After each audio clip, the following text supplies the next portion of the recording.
tal? ¿Cómo les va? Bienvenidos, muy buenas noches. Estamos en marcha con otro momento de definiciones. Y el tema ferrocarriles en la República Argentina, creo, deseo, espero profundamente que sea un tema de definiciones y que tome cuerpo y que se vaya mejorando día a día. En realidad, por una cuestión generacional, tal vez usted sí lo pudo vivir. Yo no tuve la posibilidad de viajar, entrar en la República Argentina en las épocas en la que era placentero, en el cual éramos pioneros, en el cual tenía un gran desarrollo nuestro sistema ferroviario. Solamente tomé contacto con los trenes fuera de la República Argentina y realmente es impactante ver cómo un servicio funciona. Pero todavía sueño con un país que tenga ferrocarriles, entre otras cosas, ¿no? Y entre otros sueños que uno puede tener. Todavía creo que lo podemos hacer. Me gustaría, tal vez a usted también. Por eso vamos a hablar hoy con gente que sabe mucho de este tema para preguntarles si podemos seguir soñando para concluirlo y concretarlo, o si no, o si se ha dañado demasiado todo lo que había y es muy tarde para recuperar. Pensemos que no. Pensemos que no. Nos acompaña el doctor, el profesor Oscar Tangelson, que además es un enamorado de los trenes, ¿o me equivoco? Así es. ¿Cómo está, profesor? Muy bien. Vamos a hablar de los trenes hoy por hoy, del sistema y de las carreras que se están implementando, ¿no? Particularmente de la formación, digamos, necesaria para contar con los profesionales que permitan construir el sueño. O sea que es un buen aliciente, Así es. Una buena punta, saber que académicamente se está empezando a formar gente. Así es. Muy bien, ya estoy con usted, profesor, y vamos a saludar también al ingeniero Jorge Sicas, que es ingeniero civil e ingeniero también en ferrocarriles, que ha sido durante muchísimos años director del posgrado de Ingeniería Ferroviaria de la Facultad de Ingeniería de la Universidad de Buenos Aires y que también tiene una vida muy, pero muy ligada a los trenes, ¿podemos decir así? Prácticamente la mayor parte de la vida. ¿Desde qué edad tenía usted cuando 20 empezó años. o el año, como usted prefiera? 18 años cuando empecé. Gracias por estar. Ingeniero, lo saludamos también al doctor Gabriel Brand, que actualmente también tiene su vida ligada a los trenes, desde un lugar muy particular como es ese interventor del ferrocarril General Belgrano. ¿Esto tiene incumbencia sobre todas las líneas y sobre todo el personal? Así es, sobre todas las líneas que el Estado ha reasumido. En el primer caso fue el del ferrocarril San Martín, luego el Roca y también el tema de los tercerizados que también está en vilo, digamos. Hemos incorporado todo ese personal a la planta del Estado a través del ferrocarril General Belgrano. Bien, yo creo que necesitaríamos varios programas para poder hablar en profundidad del tema ferrocarriles en la República Argentina, en la actualidad y en el pasado. Pero si yo les pregunto, ingeniero y doctor, ¿cómo estábamos y cómo estamos? ¿Usted qué me podría decir respecto de eso?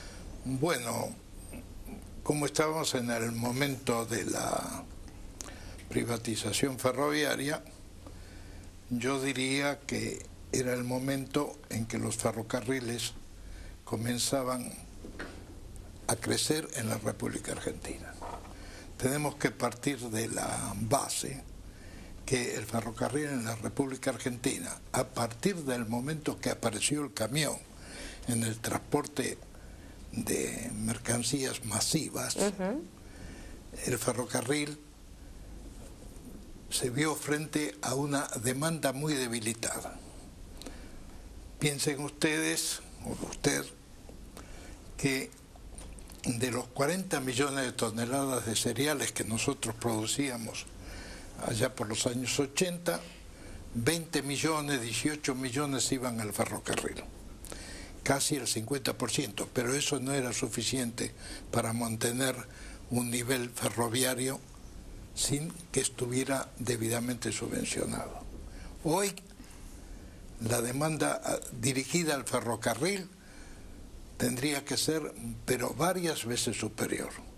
Si en los años 80 era el 50% de la producción cerealera argentina, hoy que producimos 100 millones de toneladas, tendríamos que por lo menos transportar 60 millones de toneladas en ferrocarril. ¿Y cuántos se Y no existen directamente?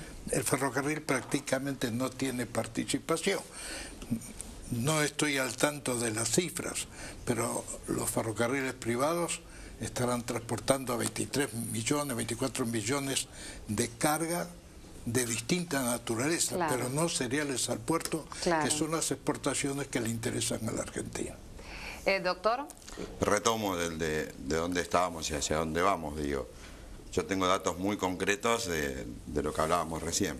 Por ejemplo, en el 2003, en el Ferrocarril General Belgrano, contábamos con 200 y un puñadito más de empleados. Hoy estamos exactamente en 12.900 y con la posibilidad de seguir ampliando ese número. Esto para demostrar la importancia que el Estado le está dando en estos últimos años al ferrocarril. El sueldo mínimo de un trabajador ferroviario en el 2003 era de 680 pesos. Hoy es de 5.800 pesos. Por ejemplo, el presupuesto anual de la empresa Ferrocarril Belgrano era de 5.440.000 pesos. Hoy es de 2.128 millones de pesos. Y la facturación anual, o sea, los recursos genuinos, eran de 34.500 pesos, totalmente irrisorio. Y hoy estamos llegando a los 2 millones. Bien, eso es una pincelada y un reflejo de los datos actuales. La otra pregunta es, ¿podemos pensar en un país posible con su traza ferroviaria que nos lleve a los distintos puntos, que haga toda su extensión, que nos sirva para transportar cereales o material pesado y que nos sirva para viajar seguros y placenteramente? Seguro. Lo que hay que hacer es copiar los modelos de los sistemas ferroviarios exitosos, como puede ser España, por ejemplo.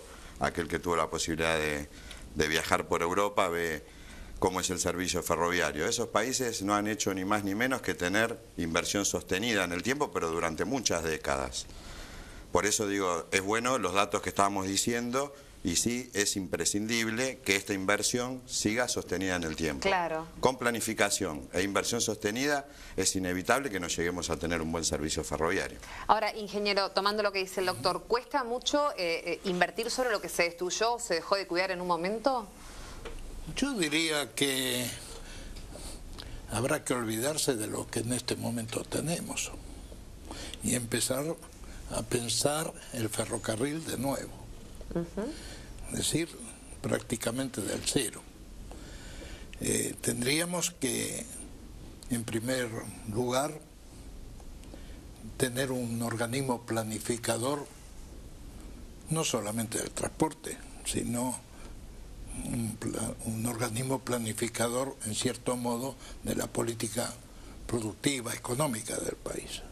Pero si nos remitimos solamente al transporte, pienso que este organismo de planificación tendría que abordar simultáneamente el trazado de las vías y el trazado de los caminos. Claro, eso le quería preguntar, porque ¿cuánto está en condiciones y cuánto no, por ejemplo?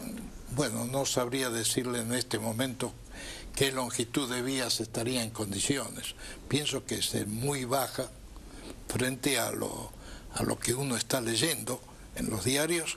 Me parece que hay que renovar prácticamente gran parte de las líneas férreas. ¿Hay que renovarlas, doctor, también la mayoría? Hay un dato que no es menor y quiero resaltar. El Estado también creó 2 empresas nuevas en estos últimos años. Una es la DIF, que es la administradora de infraestructura, y otra es la SOF, que es la Sociedad Operadora Ferroviaria. La DIF está haciendo las inversiones en toda la infraestructura. Por ejemplo, se está recuperando gran parte de la red del Belgrano, que es la que más tiene que ver con la producción, porque abarca las 13 provincias del NOA y el NEA. ¿Se llega a 13 provincias sí, hoy? Sí. Y se está invirtiendo mucho dinero en la recuperación de esta red. Digo también que son todos datos que demuestran cuál es el interés de un Estado en el modo de transporte ferroviario. Lo que sí también, como decía el ingeniero, no es algo que tenemos que verlo solo, sino como el tan proclamado multimodalismo, digo. Hay que sentarse con todos los medios de transporte y planificar y decir y marcar los límites de cada uno de los transportes para que ninguno avasalle al otro. Claro. Respecto de la línea de carga ya nos contó. Respecto de la línea de pasajeros, lamentablemente uno lo que alcanza a ver, si viaja o si simplemente, como decía el ingeniero, mira lo que pasa, no es la mejor calidad, no es el mejor servicio, no se llega en las mejores condiciones ni en tiempo ni en forma a los lugares. No, el tema es el siguiente. Que no se pueden aumentar las frecuencias, porque si no dividiríamos a la ciudad en dos. Digo, están los pasos a nivel, donde si uno aumenta la frecuencia colapsa el tránsito. Claro. Es de público conocimiento que la producción de automóviles es récord, que cada vez hay más autos en las calles y en las avenidas, y esto también dificulta. En cuanto a obras como por ejemplo en el ferrocarril Sarmiento, donde el Estado tiene destinado la inversión para el soterramiento, nos encontramos con un montón de dificultades, como por ejemplo los amparos que presentan los vecinos porque solamente le cambia la fisonomía del barrio a algunos, otros porque ven algún otro interés perjudicado. Pero digo, todo esto es muy difícil, por eso el tema del multimodalismo y de tomar todos conciencia qué red de transporte metropolitana queremos. Claro, y actualmente desde la ciudad de Buenos Aires, ¿a cuántas ciudades se llega con los trenes, por ejemplo? ¿Del interior? Sí. Y por ejemplo se recuperó el servicio a Córdoba, Santiago del Estero y Tucumán, se recuperó el servicio a Posadas, se recuperó el servicio, bueno, se agregó un nuevo servicio a través de la operadora ferroviaria en la provincia de Buenos Aires a Mar del Plata, con material nuevo traído de España, que son los Talgo 4, y en este momento no recuerdo ningún otro, pero... ¿Y las vías están bien? Las vías hay que hacerle obviamente el mantenimiento, hay que recuperar muchas cosas y cambiar muchas otras, pero se está haciendo de a poco. ¿Y el boleto sigue siendo más barato que un transporte común porque esa es la idea o porque realmente el servicio todavía no está a la altura de las circunstancias para cobrar más caro? No, porque el ferrocarril siempre tuvo que ver con lo social, digo, es un servicio social. Siempre el ferrocarril fue el medio de transporte más económico. Claro. Porque fue siempre el encargado de la integración entre los pueblos olvidados. Claro, eso sigue siendo socialmente el objetivo. Exactamente. Quiero preguntar al ingeniero si usted tendría que comenzar por un lugar, ingeniero, para restaurar el sistema. ¿Por dónde empezaría? Bueno, estamos hablando precisamente de renovación de vías, reparación, es decir, lo que podríamos decir son reparaciones pesadas de la vía. Y luego, fundamentalmente, pienso que a la reparación, a la renovación de vías le debe seguir o actuar simultáneamente en los puertos para achicar los tiempos de descarga y carga de los trenes. Porque ahí se produce un estrangulamiento. Si uno tiene en cuenta el tiempo que tarda en recorrer un tren su ida y vuelta, acortando netamente los tiempos en los puertos, cosa que se puede hacer, por ejemplo, pienso en un 50%, necesitaríamos la mitad del material rodante que estamos usando ahora. Es decir, las inversiones se achicarían notablemente. Comprendo. Si junto con eso le preparamos la infraestructura, no para trenes de 50 vagones, sino para trenes de 150, 200 vagones, el número de trenes que vamos a necesitar es muy bajo y con eso los costos operativos disminuyen mucho porque el personal que necesitamos para las operaciones de trenes van a ser muy reducidas y fundamentalmente el gasto energético también se reduce mucho.